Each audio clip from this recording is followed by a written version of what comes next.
እግዚአብሔር አርምሞ ስርዓት በሌለበት በልሳነ መላእክት የምትኖር በምስጋና በክብር አንተ ነህ እግዚአብሔር። በስመ አብ ወወልድ ወመንፈስ ቅዱስ አሐዱ አምላክ። ደምፀ እገሪሁ ለዝናም፣ የዝናም እግሩ የዝናም ኮቴው ተሰማ። ዘመነ ክረምት ከሰኔ 26 እስከ መስከረም 25 ድረስ። ዘመነ ክረምት የመጀመሪያ ሰንበት ከሰኔ 26 እስከ ሐምሌ 2 ድረስ ባሉት ዕለታት ውስጥ ዕለተ ሰንበት ሲውል በዚህ ዕለት በቤተ ክርስቲያን የሚዘመር መዝሙር፣ የሚሰበክ ምስባክ፣ የሚቀደስ ቅዳሴ፣ የሚነበቡ ምንባባት፣ ቅዳሴ ሰራዊትና ቅዱስ ወንጌል እየተከታተላችሁ የምትገኙት የሰንበት ግጻዌ የምስባክ ጥናት በቅዱስ እግዚአብሔር ቲዩብ ነው። አብራችሁን ቆዩ። መዝሙር ደምፀ እገሪሁ ለዝናም፣ ምስባክ ዘይገለብቦ ለሰማይ በደመና። የዕለቱ ምንባባት አንደኛ ዲያቆን ወይም ሰራይ ዲያቆን አንደኛ ቆሮንቶስ ምዕራፍ 15 ቁጥር 33 እስከ 51፣ ሁለተኛ ዲያቆን ወይም ንፍቅ ዲያቆን የያዕቆብ መልእክት ምዕራፍ 5 ቁጥር 16 እስከ ፍጻሜ ምዕራፍ፣ ንፍቅ ካህን የሐዋርያት ሥራ ምዕራፍ 27 ቁጥር 11 እስከ 21። ምስባክ ዘይገለብቦ ለሰማይ በደመና ወያስተድየሉ ክረምተ ለምድር ዘያበቁል ሳይረ ውስተ አድባር። ዘይገለብቦ መጽሐፈ ዕዳሆሙ ወጣዕሙ ሲቀበለው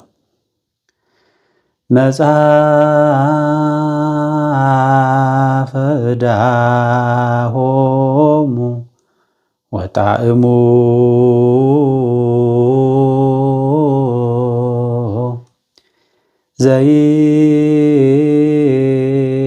ዘይገለብቦ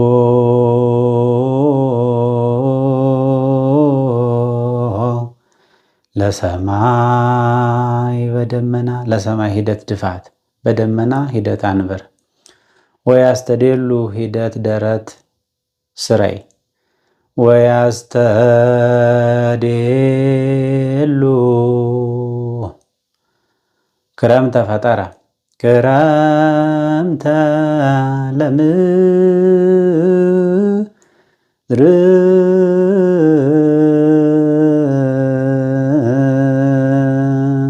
ዘያበቁል ሂደት ሳይረ በ30 ውስተ ሂደት አድባር ጭረት ርክርክ ድርስ። ዘያበቁል ሳይረ በ30 ውስተ አድባር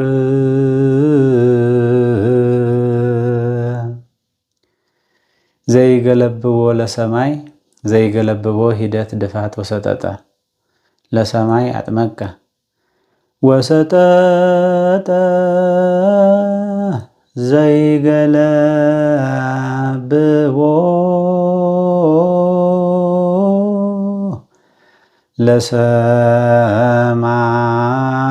ለሰማይ በደመና ወያስተድየሉ ሂደት ይዘት በ30 ወያስተድየሉ ክረምተ ድንግል፣ ክረምተ ድንግል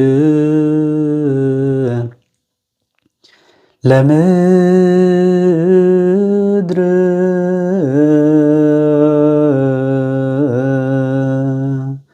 ዘያበቁል ሳይረ ውስተ አድባር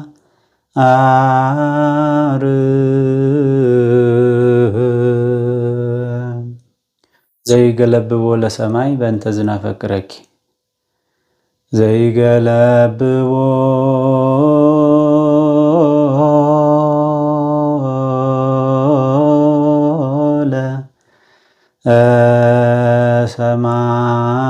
ለሰማይ በደመና ወያስተድየሉ በ30 ክረምተ ለምድር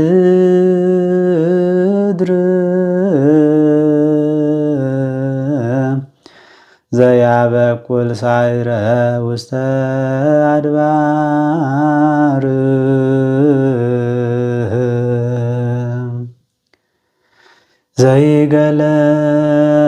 ዘይገለብቦ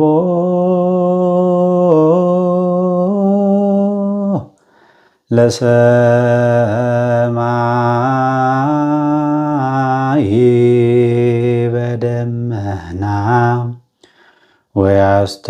ወያስተዴሉ ገረምተ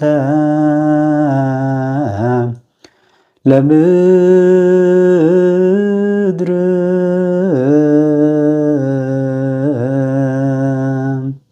ዘያበቁል ሳይረ ውስተ አድባር።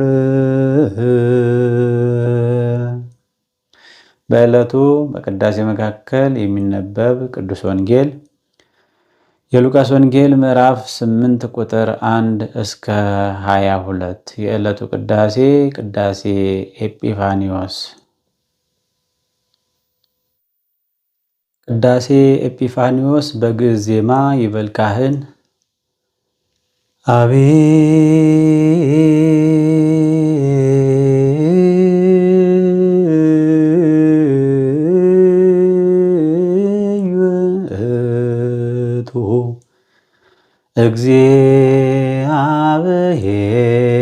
እግዚአብሔር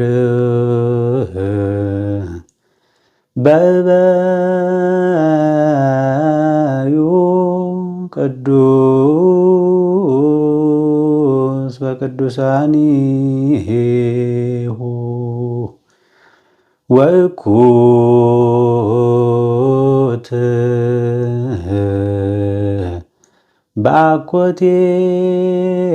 በአኮቴቱ ወስቡሕ በስብሐቲሁ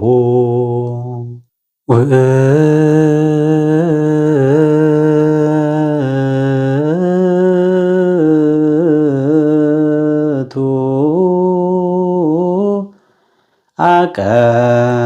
አቀመ ሙሐዘ ማይ ወያርም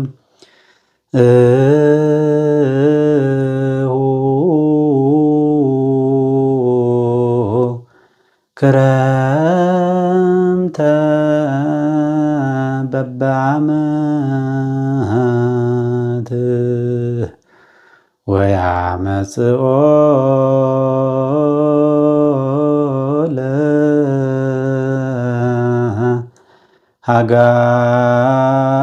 ለሃጋይ ድኅረ በዕድሜሁ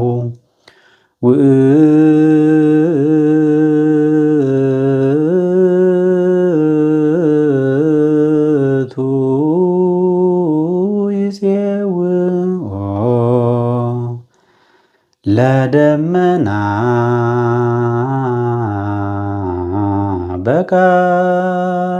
በቃሉ ወያወስኦ ማይ እንዘ ይርድ።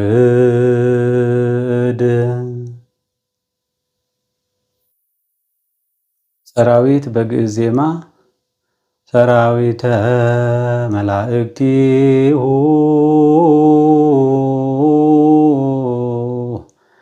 ለመድኃኔ ዓለም ይቀውሙ ቅድሜሁ ለመድኃኔ ዓለም ወይኬልልዎ ለመድኃኔ ዓለም ሥጋሁ ወደሙ ለመድኃኔ ዓለም ወንብፃ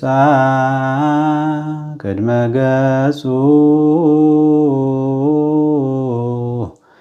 ለመድኃኔ ዓለም በአሚነ ዚአሁ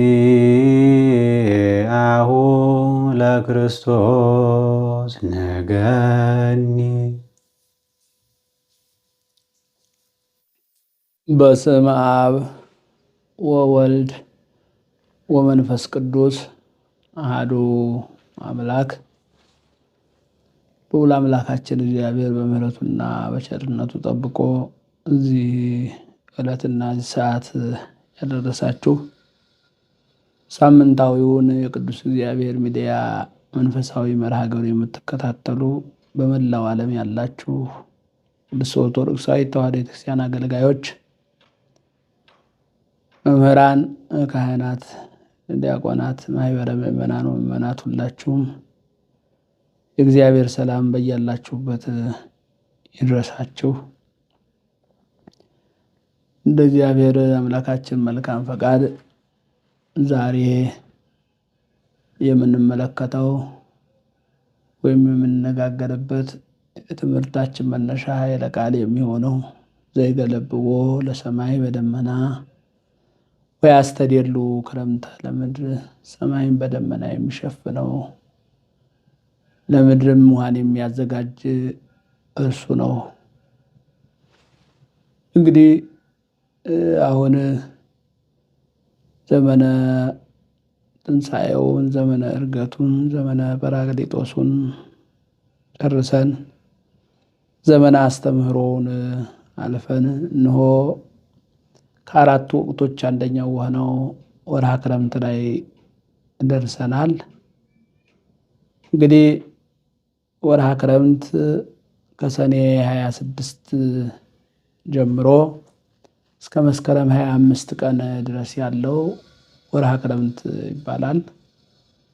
ይህም አራቱ ባህርያተ ሥጋ በየራሳቸው የሚሰለጥኑበት፣ የሚሾሙበት፣ የሚጸኑበት ወቅት አላቸው። አሁን ከሰኔ 26 ጀምሮ እስከ መስከረም 25 ድረስ ምስፍናው፣ ሹመቱ፣ ስልጣኑ፣ መሰልጠኑ ጎልቶ የሚታየው ውሃ ነው። የውሃ ዳኝነት ነው። እንግዲህ እሱ አምላካችን እግዚአብሔር የሰው ልጅ እንደሚታወቀው ከአራቱ ባህርያተ ሥጋ ፈጥሮታል። እነዚሁኑ አራቱ ባህርያተ ሥጋ ምግብ አድርጎ ያኖረዋል። እነዚሁኑ አራቱ ባህርያተ ሥጋ ዘመን በዘመን እያደረገ እያሰለጠነ ያኖረዋል። እንግዲህ አሁን ወርሃ ማይ፣ ወርሃ ሐጋይ፣ ወርሃ እሳት ነው የሚባለው። ይሄ በበጋ ወቅት ወርሃ እሳት ከአራቱ ባህርያተ ሥጋ ሙቀቱ የሚጸናበት የሚበረታበት ወቅት ነው።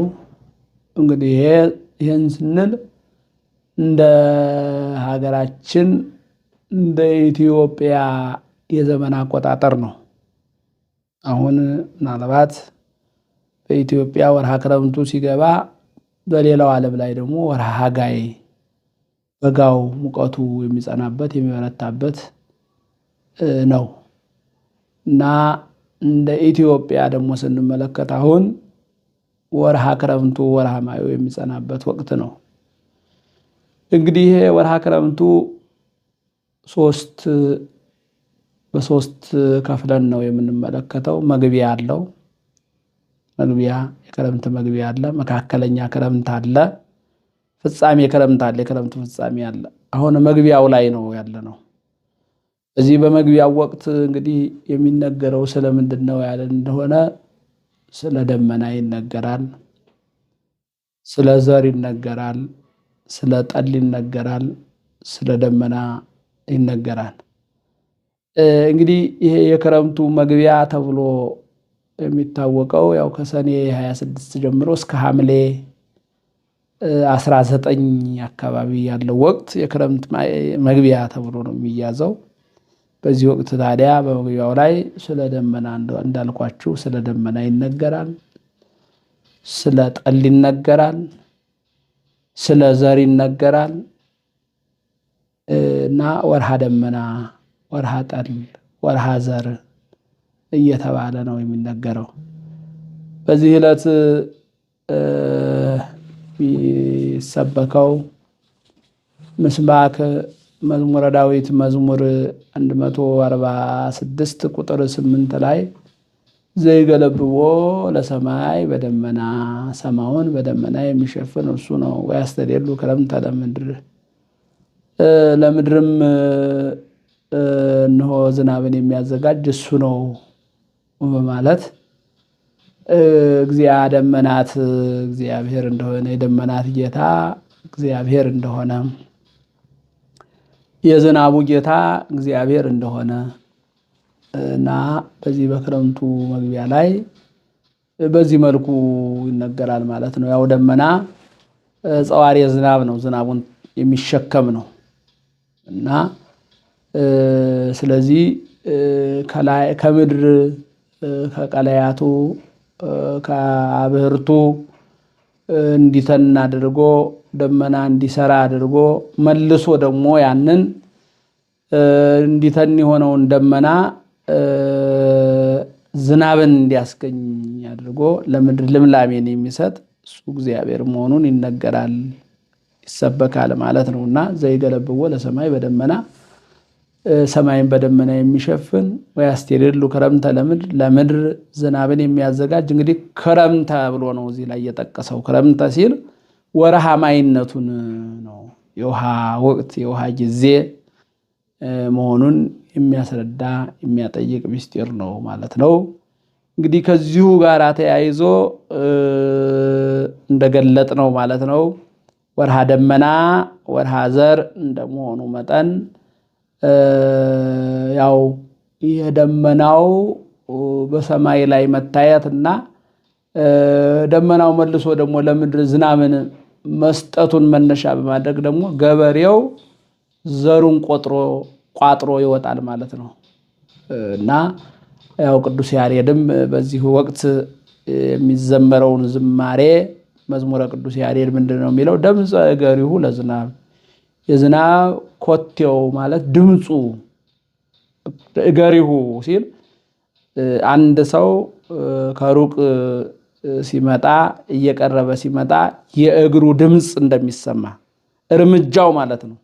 እርምጃው እንደሚሰማ ሁሉ እንዲሁ የዝናብ ድምፁም ተሰማ፣ አመጣጡ ተሰማ።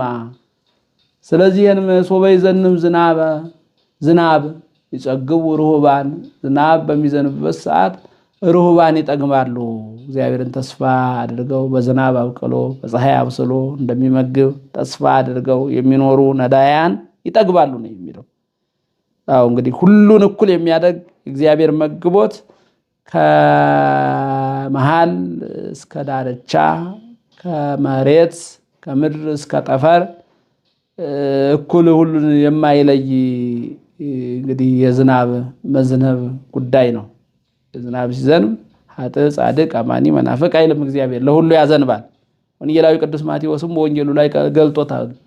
እስመ ውእቱ ያዘንብ ዝናመ ላዕለ ጻድቃን ወኃጥአን፣ ለኃጥአኑም ለጻድቃኑም ለመናፍቃኑም ለአማንያኑም ለከሃደያኑም ለሚያምኑትም ዝናብን ያዘንባል፣ ፀሐይን ያወጣል በማለት ነው እንግዲህ የሚገልጠው ወንጌላዊ ቅዱስ ማቴዎስ። ስለዚህ ድምፀ እገሪሁ ለዝናብ፣ የዝናብ ድምፁ ተሰማ፣ የዝናብ መንጣቱ ተሰማ፣ ታየ፣ ተገለጠ። በዚህን ሰዓት ሶበ ይዘንም ዝናብ በሚዘንብ ሰዓት ይጸግቡ ርሁባን ይጠግባሉ። ያው ገበሬው ከላይ ከሰማይ በሚወርደው ዝናብ ዘሩን ዘርቶ የሚደረገው ለመሬት የሚገባውን እንክብካቤ አድርጎ ከዚያ በኋላ በሚደርሰው አዝመራ ነው እንግዲህ ርሁባን የሚጠግሙት። ሶበ ይዘንም ዝናብ በዚህ ብቻ አላበቃም። ይትፌስሑ ነዳያን፣ ድሆች ደስ ይሰኛሉ በማለት ነው የሚገልጠው። የተወደዳችሁ እግዚአብሔር ቤተሰቦች እዚህ ላይ እግረ መንገዳችንን የምንመለከተው ከላይ ከሰማይ በሚወርደው ዝናብ የእግዚአብሔር ቃል ይመሰላል። ቅዱስ ጳውሎስም ለዕብራውያን በጻፈው መልእክቱ ምዕራፍ 6 ቁጥር 7 ላይ ምድርኒ ለመሰት የዝናመ ተወልድ ሳይረ ሰናየ ሶቢሃ ዘበእንቲአሁ አረስዋ። ምድር ከላይ ከሰማይ የሚወርደውን ዝናብ ተቀብላ ለሚያርሳት ለገበሬዋ እንሆ ፍሬን ትሰጣለች። ወለማ አብቆለ ሶከ ወአሜከላ፣ ነገር ግን የተዘራባትን ንጹሕ አዝመራ ንጹሕ ስንዴ ትታ ማብቀል ትታ ወለማ አብቆለ ሾክና አሜከላ የምታበቅል ከሆነ ዘቅርብት ለመርገም የተረገመች ትሆናለች። ወደ ሀሪታ ለአንድዶ ፍጻሜዋም መቃጠል ነው በማለት ነው የሚገልጠው። ስለዚህ ነገር ግን በተቃራኒው እንሆ በጎ የሆነ ነገርን ያበቀለች እንደሆነ ወትነስ በረከተ እምኀበ እግዚአብሔር፣ ከእግዚአብሔር በረከትን ትቀበላለች በማለት ነው የሚገልጠው።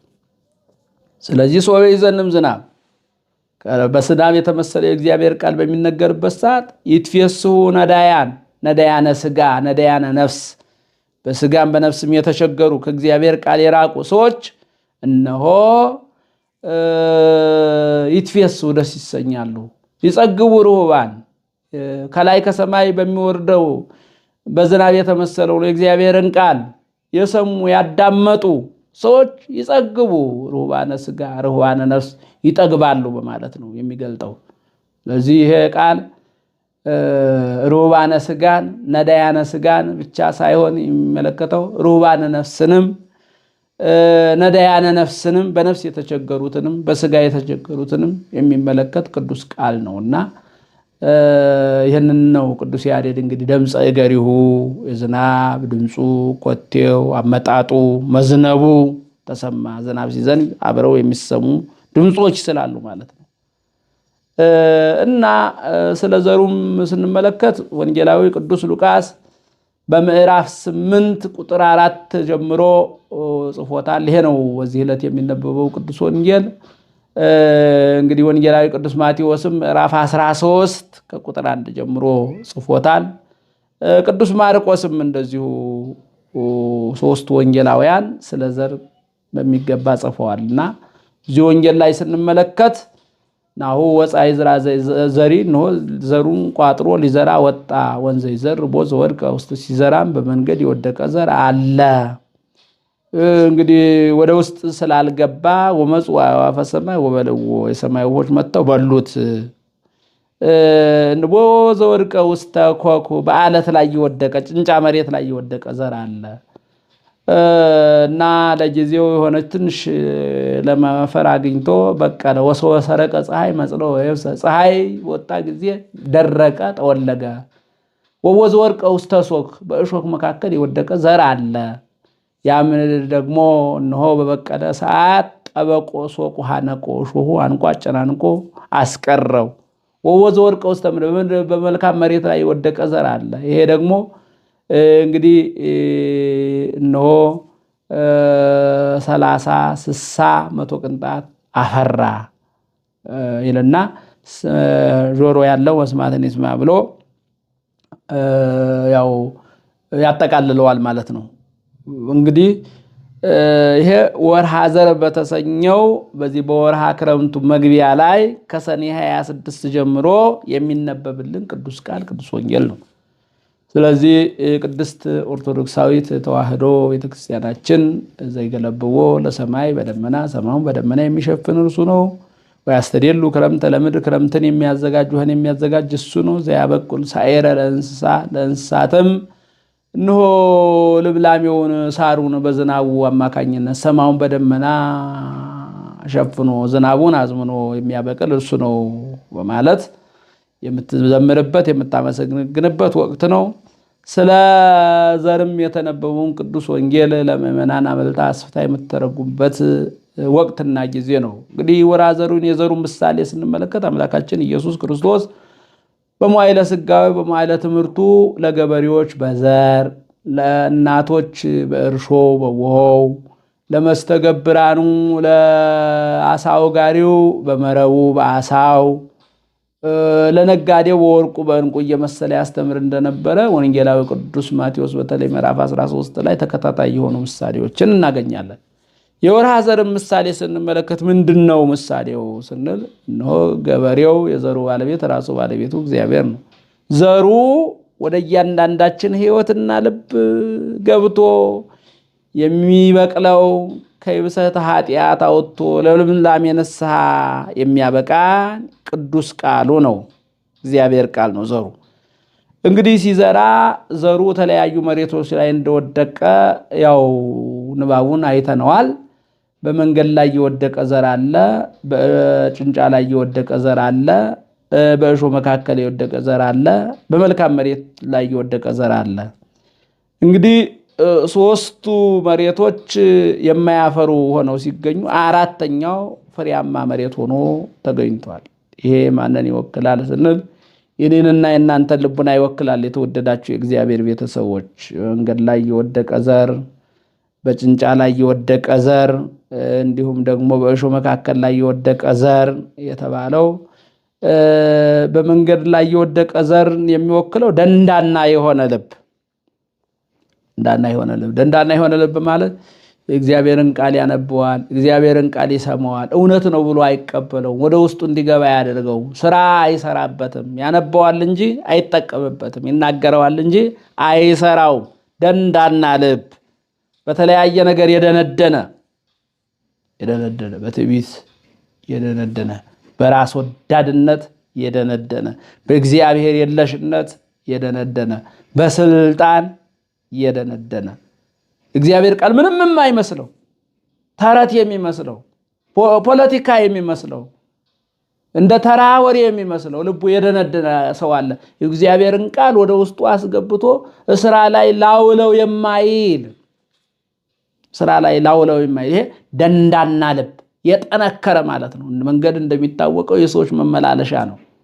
መንገዳማ ልብ ደግሞ የምን መመላለሻ ነው ስንልብን የዲያብሎስ መመላለሻ ነው፣ የሰይጣን መመላለሻ ነው፣ የአጋንንት መመላለሻ ነው፣ የትዕቢት መመላለሻ ነው፣ የክፋት መመላለሻ ነው።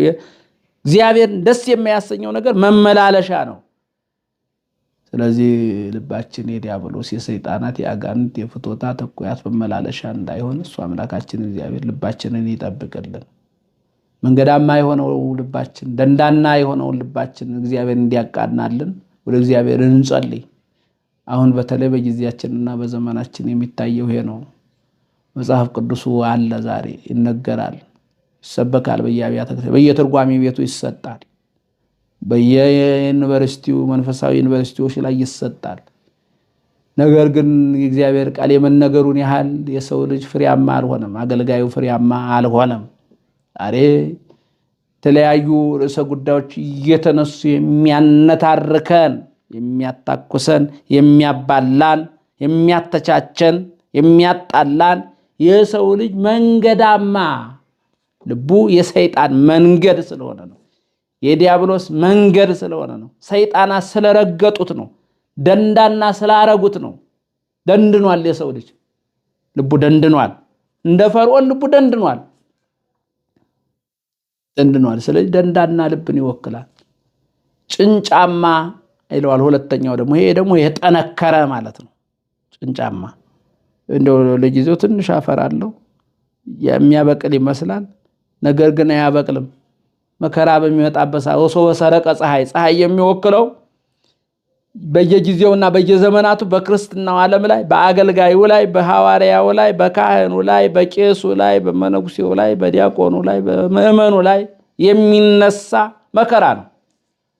እንግዲህ ሰማዕታት የምንላቸው፣ ጻድቃን የምንላቸው እነ ቅዱስ ጊዮርጊስን የመሰሉ እነ ቅዱስ ተክለ ሃይማኖትን የመሰሉ ሌሎችም ጻድቃን ሰማዕታት የምንላቸው ይህ ፀሐዩ ያላጠወለጋቸው ናቸው። ፀሐይ ያላጠወለገው ክርስትና ያስፈልጋል ምእመናን። ሰረቀ ፀሐይ በወጣ ጊዜ የሚለው አላውያን ነገስታት የሚያስነሱት መከራ፣ ከሃዲያን ነገስታት የሚያስነሱት መከራ ነው። ጠወለገ ይለዋል። ስለዚህ ክርስትናችን የጠወለገ ክርስትና፣ የሚጠወልግ ክርስትና፣ ፍሬነቱ የማይቀጥል ክርስትና እንዳይሆን ምሕረቱ ቸርነቱ ሁላችንን ይጠብቀን። ሶስተኛው እሾሃማ ነው። እሾህ ደግሞ ክርስትናው ጋር ሊሄዱ የማይችሉ ሐሳቦች አንቀው የሚያስቀሩ ትርጉማነ ሐዲስ ሲተረጉሙት እነዚህ ለክርስትና ጠንቅ የሆኑ ነገሮች ብለው ብዕልሰ ፋጢት፣ ኃላፊው ገንዘብ፣ ሀሌዮ መንበር፣ ሹመትን ማሰብ። አሁን እንግዲህ ሰሞኑን የሚያነታርከው ይሄ ሀሌዮ መንበር ነው። አሁን ሰዎችን ከበቁበት ገዳም የሚያወጣቸው ሀሌዮ መንበር ነው። ትካዘ ዓለም ወንበር ፍለጋ ነው። ይሄ ደግሞ መቼም ክብር ምስጋና ይገባቸውና አባቶቻችን እዚህ በመጽሐፍ መነኮሳቱ ላይ አስቀምጠውታልና ይሄ አባቶቻችንና አባ ጳውሊ እና አባ እንጦንስ እና አባ መቃርስ በመንፈስ ቅዱስ ተገልጦላቸው ያስቀመጡት ነገር ይሆን ዘንድ ግድ ነው። ሀሌዮ መንበር እየጎተተ እየሳበ ያርመሰምሰዋል፣ ያጋፈዋል። እንደምታዩት አልፎም ተርፎም እንግዲህ የምናየው የምንሰማው ሆነ ማለት ነው። ሀሌዮ መንበር ነው አሁን ያስነሳው ይሄን ጉዳይ። ሀሌዮ መንበር እሾህ ነው እንግዲህ እሾህ ክርስትናው እንዳያድግ፣ ቅድስናው እንዳያድግ አባቶቻችን በበቁ መጠን፣ በመነኑ መጠን፣ በመነኮሱ መጠን፣ በጳጳሱ መጠን እየበቁ ነበር የሚሄዱ እየጨመሩ ከ30 ወደ 60 ከ60 ወደ 100 አሁን ደግሞ እየቀነሱ ከ100 ወደ 60 ከ60 ወደ 30 ከዚያ ደግሞ በቃ ምንም ባዶ አለባ የነበረውን ነገር ማጣት። ይሄ እንግዲህ ጠበቆ ሶቅ ሐነቆ ማለት ሹሃነቀው ማለት ሀሌዮ መንበሩ ሹመቱን ማሰቡ ትካዘ ዓለም ይሄንን ዓለም ማሰብ ንቀውት የሄዱትን ዓለም መልሶ ማሰብ። ቅዱስ ጳውሎስም እኮ እንዲህ ቅዱስ ዮሐንስም በመልእክቱ እኮ እንዲህ አለ፣ በዚህ ዓለም ያለውን ነገር አታስቡት ነው ያለ። ምኞቱም አምሮቱም ያልፋሉ ማለት ነው የገለጠው ቅዱስ ዮሐንስ በመልእክቱ ላይ። ሀሌዮ መንበር ትካዘ ዓለም ፍቅረ ውሉድ፣ ፍቅረ እግዚአብሔርን ከመውደድ ለቤተሰብ ማድላት፣ ፍቅረ ብእሲት ለባለቤት ማድላት ከእግዚአብሔር ይልቅ። ይሄ እንግዲህ እሾህ ነው። እንግዲህ እነዚህ ሾሃማ የሆኑ ነገሮች አንቀው አጨናንቀው እንዳያስቀሩን እሱ አምላካችን እግዚአብሔር እሾሃማ ከሆነ ልብ አስተሳሰብ በምሕረቱ በቸርነቱ ያወጣል። አራተኛው ፍሬያማ መሬት ነው። ፍሬያማ መሬት ደግሞ የሰማውን ነገር ስራ ላይ የሚያወራውን የሰማውን ወንጌል ስራ ላይ የሚያወራውን መስቀሉን ተሸክሞ እስከ ቀራንዮ ድረስ የሚገሰግሰውን እስከ መጨረሻው ድረስ የጸናውን ከ30 ወደ 60 ከ60 ወደ 100 የሚያድገውን ክርስቲያን፣ ሰማዕት፣ ሐዋርያ፣ ካህን፣ መነኮስ፣ ጳጳስ፣ አገልጋይ፣ ምዕመን ይህን ይወክላል ማለት ነው። እንግዲህ እንዳላፈሩት ሳይሆን እንዳፈራው መልካም መሬት ልባችንን አምላካችን እግዚአብሔር እንዲያደርግልን ሰማዩን በደመና የሚሸፍነው ክረምትን ለምድር የሚያዘጋጀው እሱ ልዑል አምላካችን እግዚአብሔር የሁላችንንም ልብ የተዘጋጀ ፍሬያማ ልብ እንዲያደርግልን ምሕረቱ ቸርነቱ ከሁላችን ጋር ይሁን። ወስብሐት ለእግዚአብሔር አሜን። ድምፀ እገሪሁ ለዝናም ድምፀ እገሪሁ ለዝናም ድምፀ እገሪሁ ለዝናም ድምፀ እገሪሁ ለዝናም ድምፀ እገሪሁ ለዝናም ድምፀ እገሪሁ ለዝናም ድምፀ እገሪሁ ለዝናም ድምፀ እገሪሁ ለዝናም ድምፀ እገሪሁ ለዝናም ድምፀ እገሪሁ ለዝናም ድምፀ እገሪሁ ለዝናም ድምፀ እገሪሁ ለዝናም ድምፀ እገሪሁ ለዝናም ድምፀ እገሪሁ ለዝናም ደምፀ እገሪሁ ለዝናም ደምፀ እገሪሁ ለዝናም ደምፀ እገሪሁ ለዝናም ደምፀ እገሪሁ ለዝናም እግዚአብሔር አርምሞ ስርዓት በሌለበት በልሳነ መላእክት የምትኖር በምስጋና